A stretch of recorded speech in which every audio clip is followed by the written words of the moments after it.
to go ahead and call to order the Senate Committee on Health and Human Services for Thursday, May 27th at 3:36 p.m. with a roll call.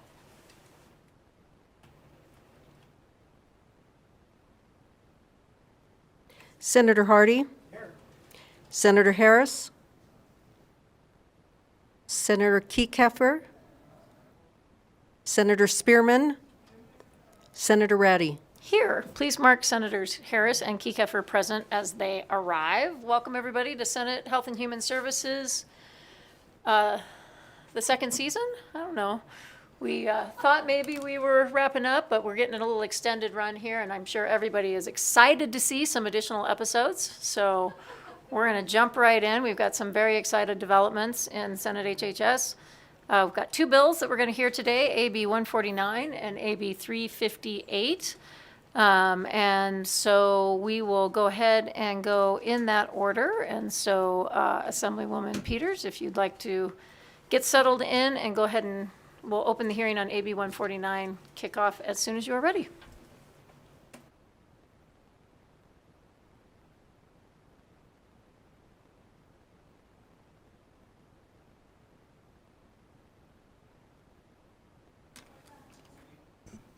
Thank you, Madam Chair and committee members. Good to see you this afternoon.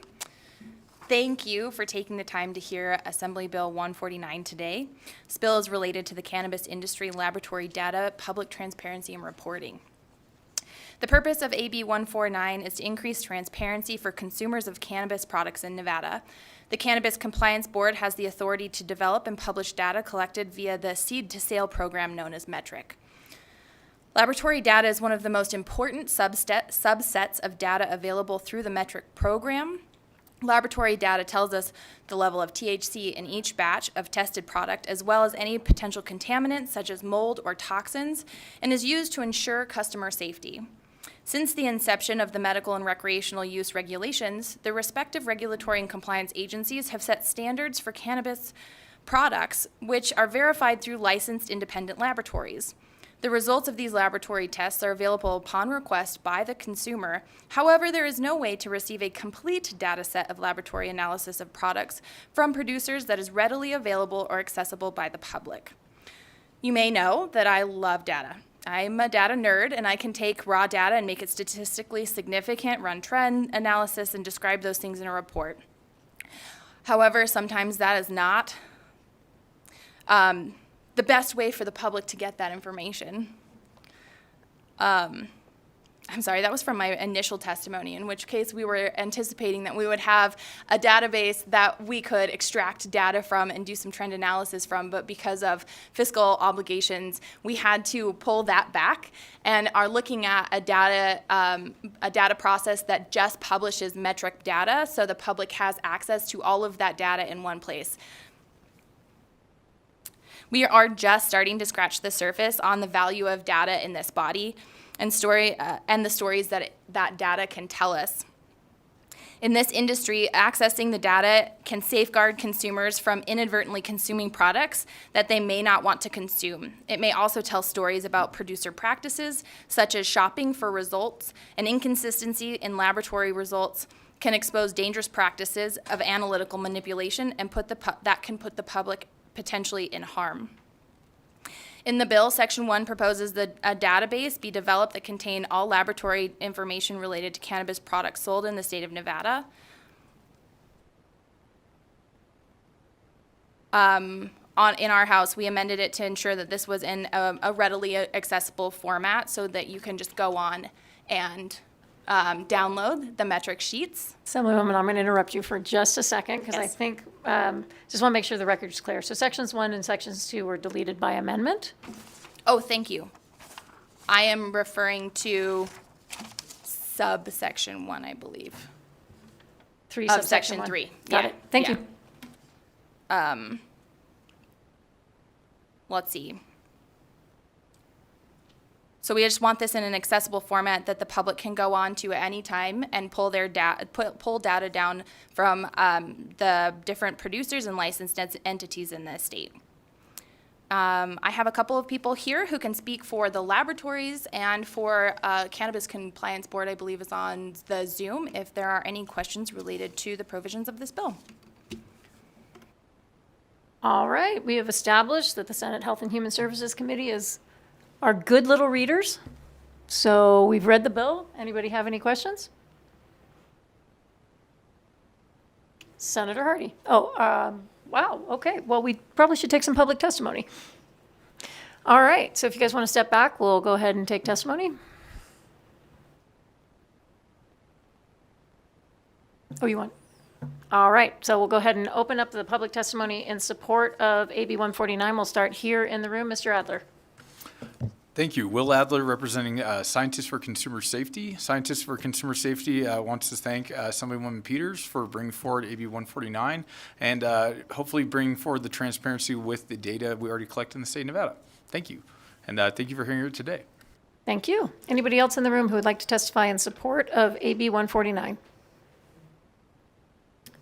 All right, anybody on the Zoom that would like to testify in support of AB 149? Zoom video. All right, BPS, if you could help us, if there's anybody on the phone line who would like to testify in support of AB 149. Thank you, Chair. Callers, if you'd like to testify in support of AB 149, please press star 9 now to enter the queue.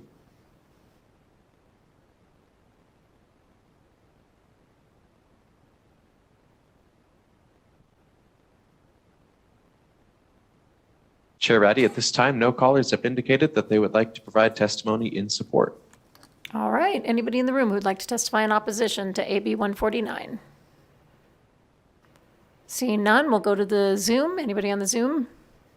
Seeing none, BPS, how about on the phone? Anybody who would like to testify in opposition to AB 149? Thank you, Chair. Callers, if you'd like to testify in opposition to AB 149, please press star 9 now to enter the queue.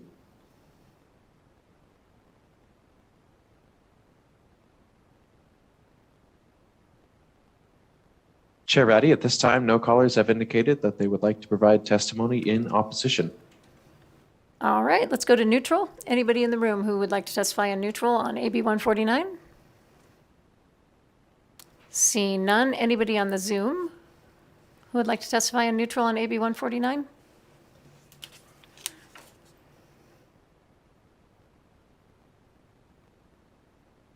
We don't need the CCB.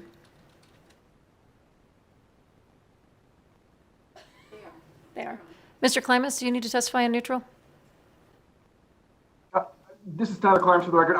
I would just like to confirm, if I can, that I'm looking at the right version of the bill. Is this the bill with the first reprint dated April 15th, 2021? I just want to make sure I'm looking at the right one. That is correct. Delete sections 1 and 2.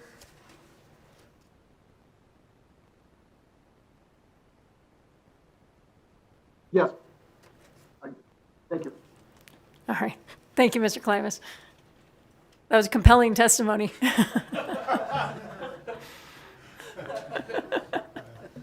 All right. Sorry, Tyler.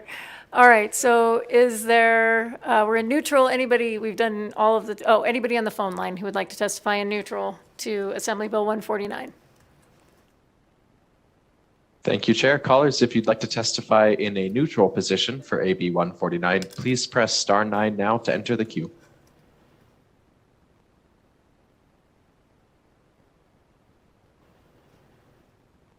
Chair Ratty, at this time, no callers have indicated that they would like to provide neutral testimony. All right. We will go ahead and close the public testimony and go back to the sponsor. Any closing remarks? Assemblywoman Peters? All right. Senator Hardy. Got a do pass from Senator Hardy, second from Senator Spearman. Any discussion? Seeing none, all those in favor signify by saying aye. Aye. Any opposed? Motion passes unanimously. Just hoping that Chair Wynn and Vice Chair Peters are noticing how we do things over here in Senate HHS.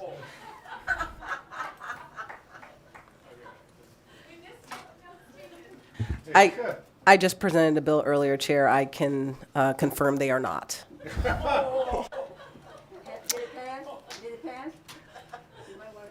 Hasn't been work sessioned yet, I'm pretty sure. All right, well, we're closing the hearing on AB 149 and we're opening the hearing on AB 358. Just turns out that the chair of Assembly HHS is here to present AB 358.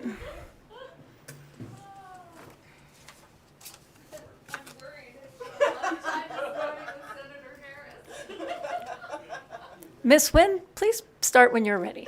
Assemblywoman, excuse me. Thank you, Chair Ratty and members of the committee. For the record, I'm Assemblywoman Rochelle Nguyen. I represent Assembly District 10 in Southern Nevada, and I am here to present for your consideration Assembly Bill 358, which improves access to Medicaid for people who are presently or recently released from prison. Today with me, I have a much smarter, much more articulate, much funnier wingman here today with Director Whitley from the Director of the Department of Health and Human Services. And just to give you a little background information, the intent of Assembly Bill 358 is to improve care transitions to the community for incarcerated individuals who are eligible for Medicaid. So to give you a little background, individuals that are incarcerated in our prisons often have significant physical and mental health care needs. I'm sure that is not anything that is new to members of this committee. For example, they may experience chronic and infectious disease such as hepatitis C and may suffer from severe mental health and substance abuse disorders at a much higher rate than our general population. The COVID-19 pandemic showed us how vulnerable many of these individuals are and that many have suffered this horrible disease while incarcerated when we had severe outbreaks in our prison. We want to improve health care for all individuals who are recently released from prison. We believe that this action will help improve the overall health in our communities, lower the spending on state health care, and potentially advance public safety goals such as successful reentry and reduced recidivism. Currently, we have many individuals in our criminal justice system who qualify for Medicaid, especially since Nevada expanded eligibility for low-income adults through the Affordable Care Act. Medicaid plays a key role in providing this support for these individuals. As you know or may not know, many people who are incarcerated are often disproportionately poor and people of color, and this bill helps to address their health care needs while advancing health and racial equality in our state. In 2019, 43 states had a policy to suspend Medicaid eligibility for an individual while they were in prison, and 42 states had a policy to suspend eligibility for an eligible person while they were in jail. 6 additional states are now looking to consider the same policy that is in this bill in 2020, and this bill provides that same policy to suspend rather than terminate Medicaid for a person who is sent to prison. One of the most significant numbers, and one of the things that I was shocked to learn, is that we do this, and I know that the Department of Health and Human Services has worked very closely with a lot of our jails, whether they're up north here or they are down south, like in the Clark County Detention Center, which I'm more familiar with, as that's where I live, and that's where I also work. And so we've been able to do some of these programming, getting people signed up for Medicaid upon release from our jails, but we haven't had that same kind of success in prison. Currently, when an individual who is on medication, for example, in a prison, is released, we are using state funds and state dollars to cover their Medicare, their medical, prescription costs upon their release.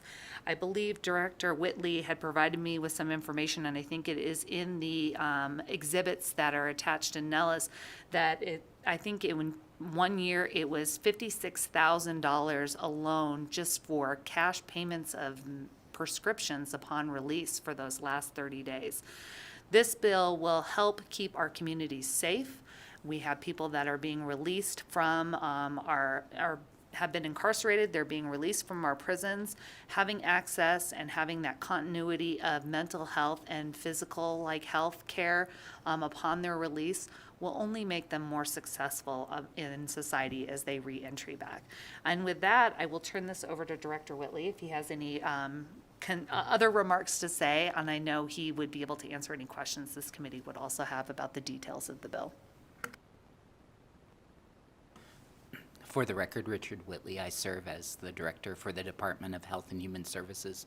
I would just refer you to the data dashboard that is in the materials that were provided, but it's dhhs.nv.gov/analytics, and it's corrections outreach dashboard, and I think it really is the problem statement. It shows how many people by prison are discharged each month, and then how many are enrolled in Medicaid. For the, it's current to March of this year, 0 people were enrolled.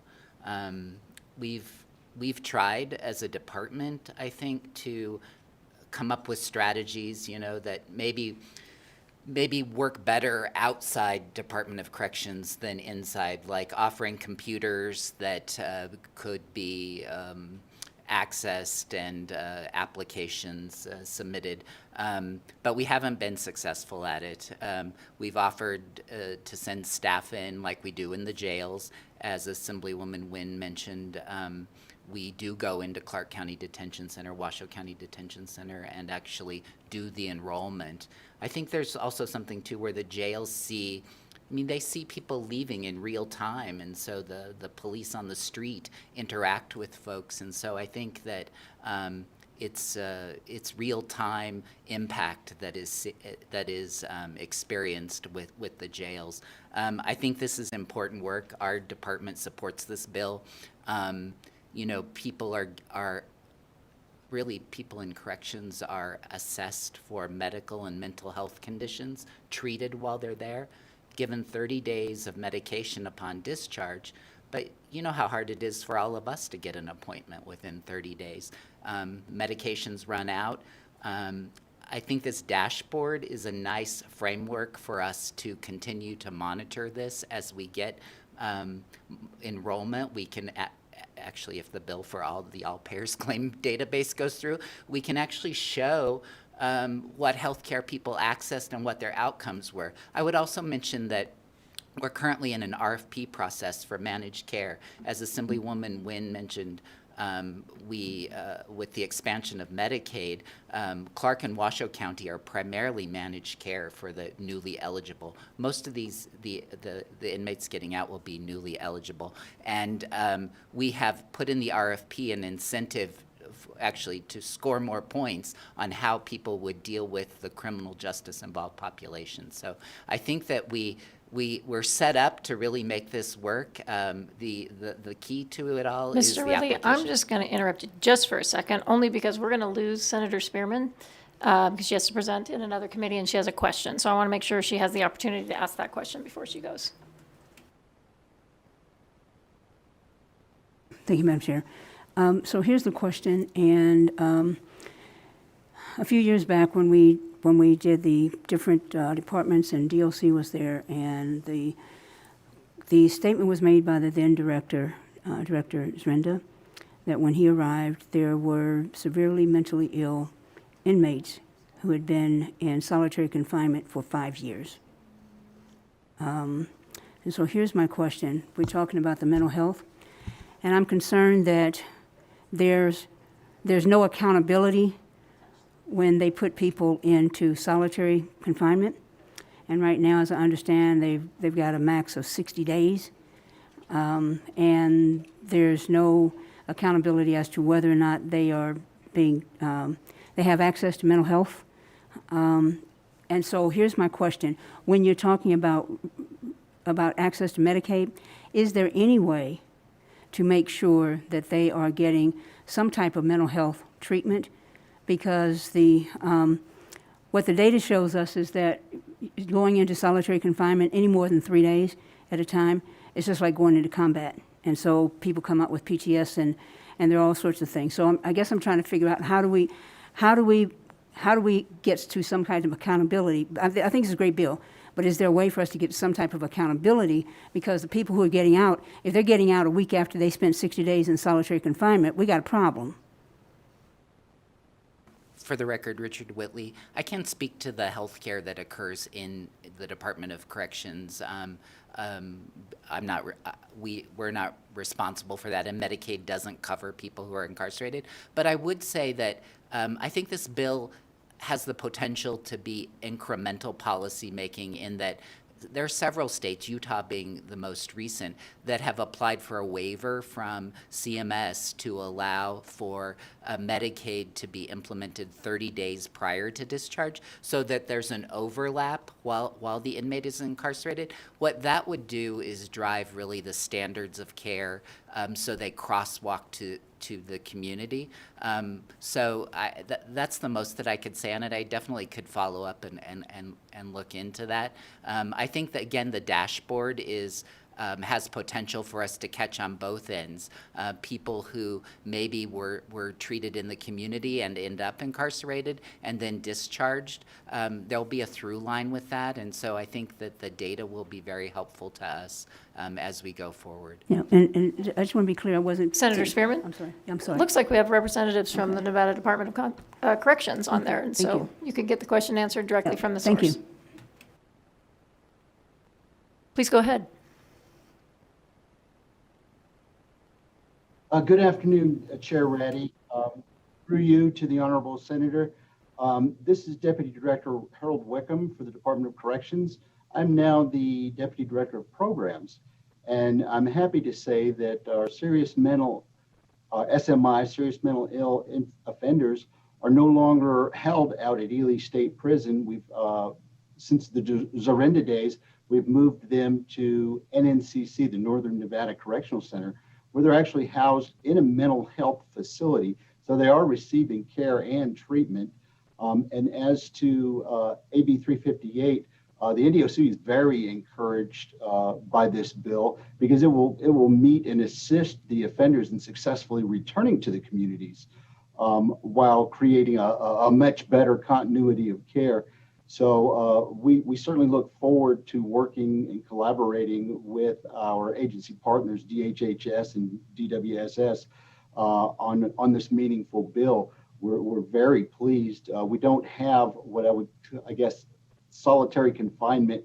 We use what's called disciplinary segregation, which basically just simply removes offenders from the general population for disciplinary issues or administrative issues, i.e. they have a problem with other offenders, or they're, for lack of better words, going to be attacked by other offenders. We have to protect them from the offenders, so we put them in administrative segregation. But our severely mentally ill patients are all transported to a facility in Northern Nevada at the Northern Nevada Correctional Center.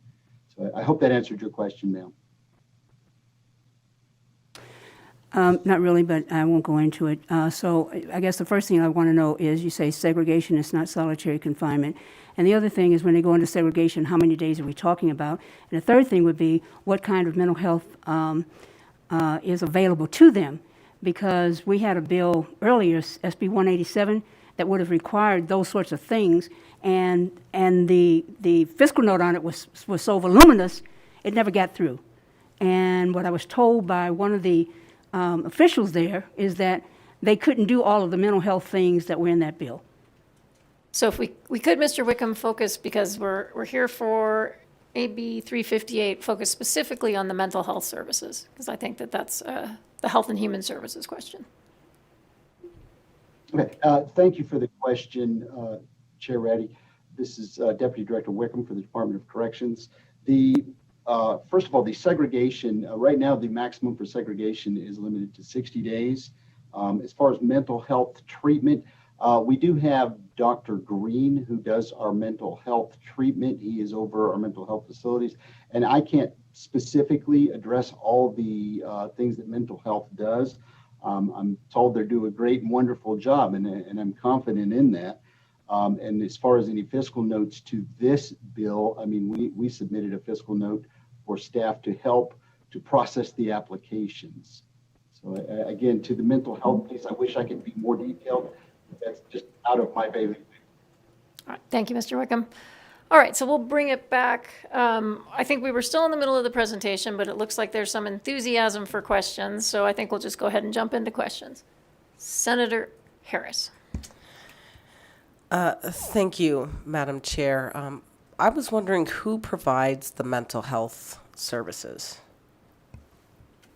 Okay, so I'm going to allow the question. However, this bill is about making sure that folks get Understood, onto Madam Chair. Medicaid Thank you. before they leave the prison system.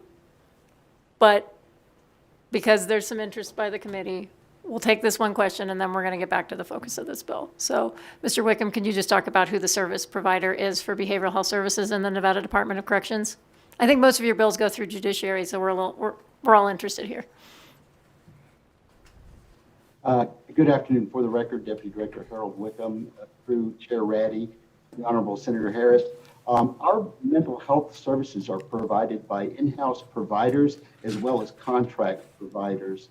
We have mental health professionals, psychologists, psychiatrists, and several others that are actually NDOC employees. And I hope that answers your question. All right. Senator Keycover, do you have a question on this bill? This very specific bill, Madam Chair. I'll take it. All right. So thank you. Ms. Whitley, I know that the Division of Welfare and Supported Services has previously had staff, I think, located in some of the correctional facilities. Sounds like that didn't work out really well. So this will be actually transferring sort of eligibility services to DOC staff, or how is the actual workflow gonna happen? For the record, Richard Whitley, I mean, it really is facilitating the application. The inmate will fill out the application, so we will still determine eligibility at the welfare division. Okay, and then so if there are issues like getting documentation or something like that for the inmate individually, that would be what some of the staff at DOC would be needed for? For the record, Richard Whitley, yes. Okay, thank you.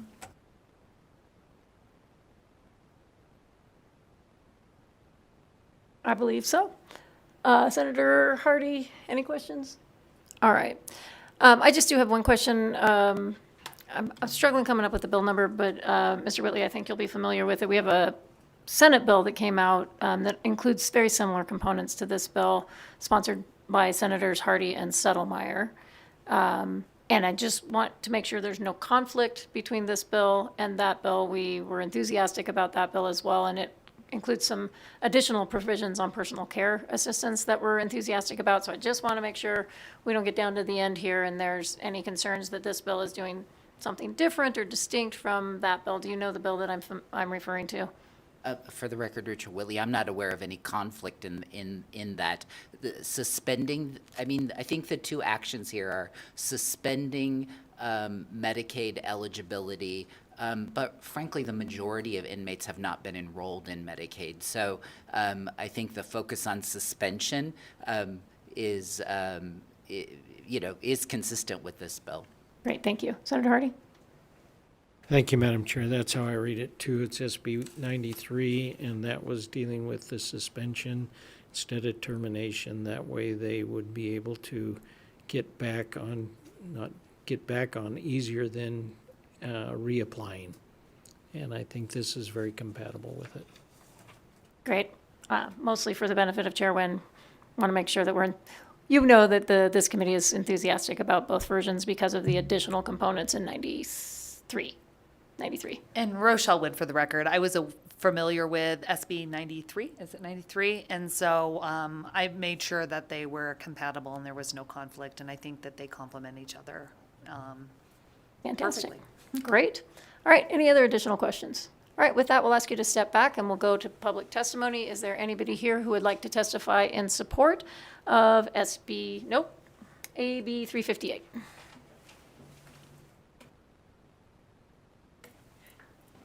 Good afternoon, Madam Chair and members of the committee. My name is Sarah Adler, and today I'm here as a member of the NAMI Nevada Policy Committee. And indeed, we did testify for SB 93 as well, but we are also in very strong support of AB 358. I am the former president of NAMI Western Nevada, and we have had very deep interactions with NNCC. We have actually possibly not active at this time, but under the previous warden had multiple connection support groups, which is peer support groups. And the point of that in related to this bill is we have been able to work with inmates, remove stigma, and help them understand that they have a mental illness and that perhaps medication is necessary for them to achieve stability and recovery in their lives. So this bill is extremely important in that if we can get all of those folks enrolled in Medicaid before they leave the prison system where they've been able to access a diagnosis and medication, we have the opportunity to retain stability, support recovery, and hopefully not return to an institution. So we're in very strong support of this bill, and we appreciate your consideration. Thank you. Thank you. Please go ahead. Hello, thank you, Chair and Committee. My name is Nick Sheepek. I'm Policy and Program Associate with the ACLU of Nevada. Ensuring that we can have continuity of care from prison to back in the community is imperative. One of the pleasures of my job is I get to work with directly impacted individuals, especially individuals who have spent long periods of time in isolation, segregation. We call it solitary confinement. I have worked with multiple individuals who have spent over 2 decades in solitary confinement, released pretty rapidly into society. Some of them have spent over 40 years in prison. They come out and they are expected to be able to navigate a Medicaid system in a world that they didn't even know existed. They're using computers for the first time. I mean, literally nothing is the same as when they went in. They went in almost as children, and now they are adults. What I've seen in my personal experience is individuals have major health issues, either a sickness or an accident or some sort of mental health breakdown that leads to emergency room care before they're able to get on Medicaid. This, of course, is expensive, it's confusing for them, and they don't get the necessary follow-up care. So by ensuring that we have people signed up for Medicaid, we can avoid many of these issues. Being released from prison, especially after decades, is one of the most difficult things that a person can go through, and any barrier that we can lift in that process will benefit not only those who were incarcerated in our system, but our communities that they are released into. So we urge your support of this bill. It's a good piece of legislation, and thank you for having me. Thank you. Go ahead. Good afternoon, Chair and members of the committee. For the record, my name is Maria Teresa Lieberman Barraga, and I am here with Battleborn Progress. We are in full support of AB 358 because for many, Medicaid is the only way they can get health care. And especially for those who find themselves imprisoned, many are likely to be from low-income or underserved communities in the first place that desperately depend on Medicaid for health care.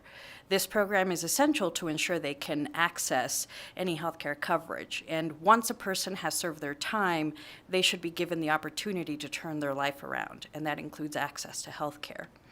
Terminating their eligibility to receive Medicaid is a needlessly cruel punishment that extends beyond the person's sentence and only sets them up for failure when they return. As a state and as a country, we should be working to expand access to health care for everyone to create a healthier and better off society. So please support AB 358. Thank you. Thank you. Please go ahead. Thank you, Chair. John Puro from the Clark County Public Defender's Office. We echo the comments of Mr. Shepak. Continuity of care is the most important thing. We are enthusiastic supporters of SB 93 as well as this bill. Thank you. Thank you. Go ahead. Good afternoon, Chair and members of the committee. This is Kendra Birchie with the Washoe County Public Defender's Office. I also testified on behalf of Senate Bill 93, urging your support because this is good policy that will hopefully ensure that people, when they are released, they're able to have access to inpatient treatment centers sooner. They have access to treatment centers. They have access to their healthcare providers, and hopefully don't return to committing any other additional offenses, which we do unfortunately see because of the lack of continuity of care. So we urge your support. Thank you. Thank you. Anybody else in the room who would like to testify in support of AB 358? Seeing none, we'll go to the Zoom video. Is there anybody in the Zoom video who would like to testify in support of AB 358? Seeing none, BPS, if you could help us out with the phone line support for AB 358. Thank you, Chair. Callers, if you'd like to provide testimony in support of AB 358, please press *9 now to enter the queue.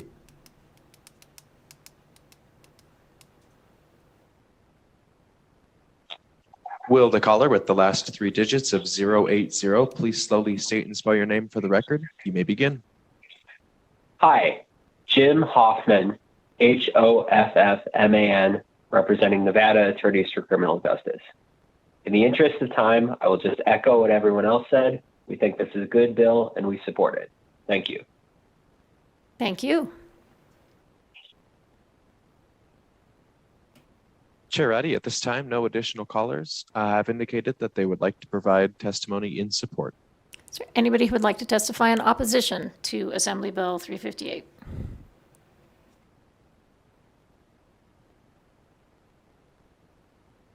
Sorry. In the room, nobody in the room. I know there's nobody on Zoom. Is there anybody on the phone line who would like to testify in support of AB 358? I think I wandered off there for a minute. Thank you, Chair Raddy. Callers, if you'd like to testify in, oh, I'm sorry, Chair, did you say support or opposition? Opposition.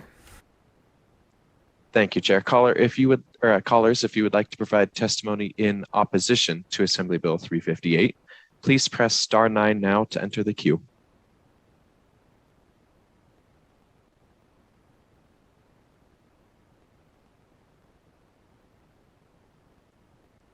Chair Raddy, the public line is open and working. However, no callers have indicated that they would like to provide testimony in opposition.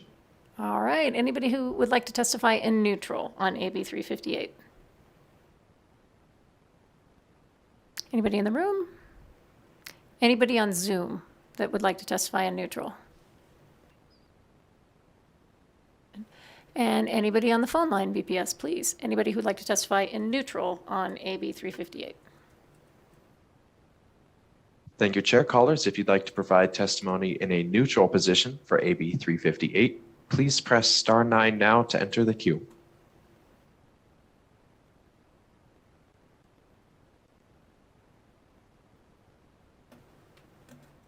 Chair Addy, at this time, the public line is open and working. However, no callers have indicated that they would like to provide neutral testimony.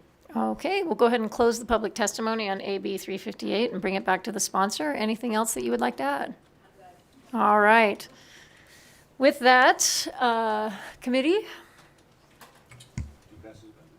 Got a do pass from Senator Kieckhofer. Second. Second from Senator Harris. Any discussion? Seeing none, all those in favor signify by saying aye. Aye. Any opposed? Motion passes unanimously. Chairman, if you would pass on to the speaker, he did a nice job on his bill. I will let him know. Wait, is the speaker's bill? Hold on. Move to reconsider. I get to see him come in on any of his hearings yet. Yeah, congratulations. Thank you so much. All right, with that, we'll move on from this. We've just got one last item of business, and that would be public comment. Is there anybody who would like to make public comment? In the room? Seeing none. Anybody on the phone line who would like to make public comment? Chair Raddy, at this time, the public line is open and working. However, we have no callers. Okay. It does look like our season has been extended even further, and it's very likely that we will have an HHS meeting on Saturday. So keep your eyes out for another HHS meeting. If I can squeeze it in earlier, I may try to do that, but I'm aware we will have at least one more bill that is going to need to be processed and maybe a couple more. So with that, this meeting is adjourned.